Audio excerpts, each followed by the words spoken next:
Okay, so when you think about popping a bottle of something celebratory, what's the first thing that comes to mind? Champagne, right? Maybe Prosecco? Well, what if I told you that a region famous for its big, powerful red wines has this hidden, sparkling secret?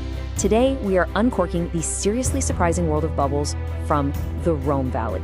So, here's our game plan for this journey. We're gonna start by kind of challenging what we think we know, then dive into the hidden history. After that, we'll explore the two very different styles in the north and the big secret of the south. We'll even break down one specific bottle, and then wrap it all up so you can go out and find your own. You know, it doesn't matter if it's the end of the year or just the end of a long week. Sparkling wine just has this special way of marking a moment, doesn't it? It shows up for our biggest celebrations and our quietest little victories. This quote just nails it. These wines aren't just a drink.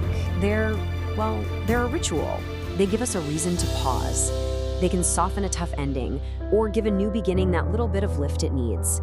They really do punctuate our lives. And that really brings us to the big question here, right? It is so easy to just reach for the bottle you already know. But what if the next great bottle of bubbles you have offers a completely different, maybe even more interesting experience? Let's find out what's going on in the Rhone. To really help us get a handle on this, we're gonna use this one specific bottle as our guide. It just perfectly captures that quiet confidence of a Rhone sparkling wine. Think of it as our key to unlocking this whole fascinating category. Now, here's something that might actually surprise you. Sparkling wine from the Rhone isn't some new fad. It's actually a revival, the comeback of a tradition that was almost lost to time. If you go way back to the 19th century, bubbles from an area called Saint Péray were a pretty big deal. But, you know, as the 20th century moved along, things changed. Fashions, economics, the world just fell head over heels for the Rhone's powerful still red wines, and its sparkling tradition just kind of faded away.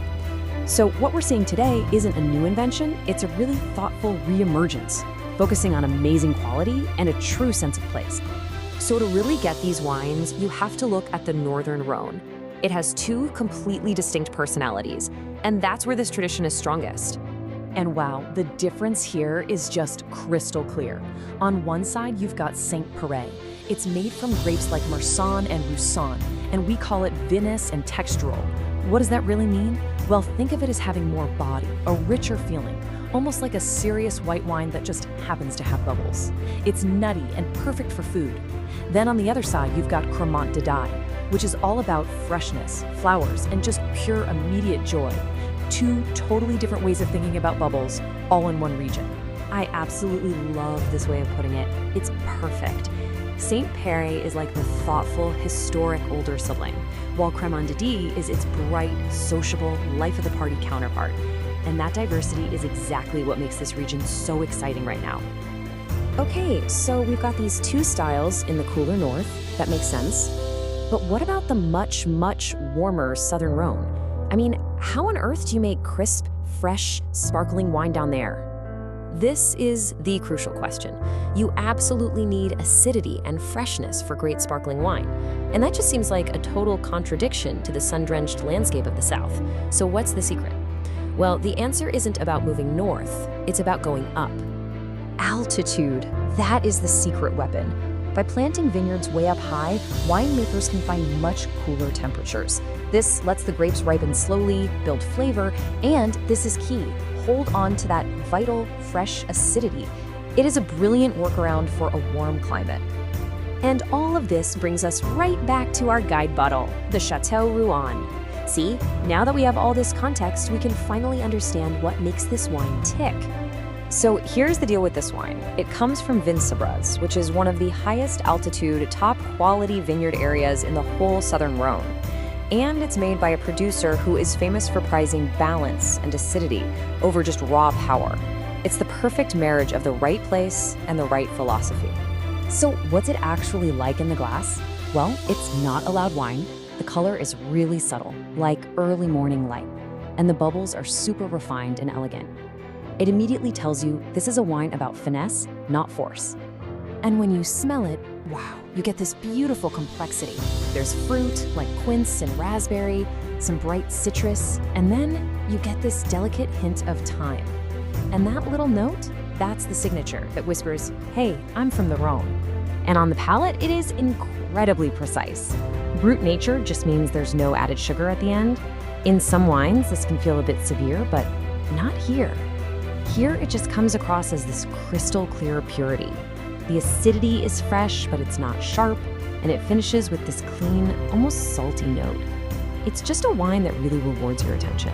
Because of that amazing freshness and that little hint of saltiness, it's an absolute dream with food. I mean, think oysters, smoked salmon, or fresh goat cheese.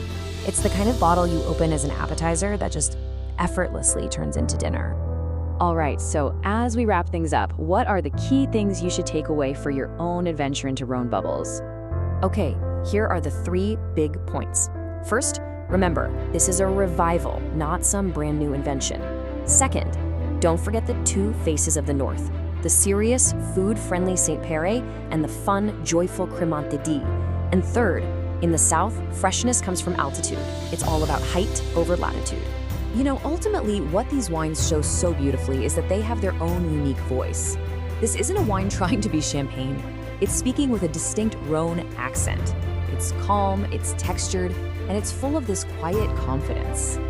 And if you're feeling inspired to go try some for yourself, here are a few other excellent producers from the Southern Rhône to keep an eye out for.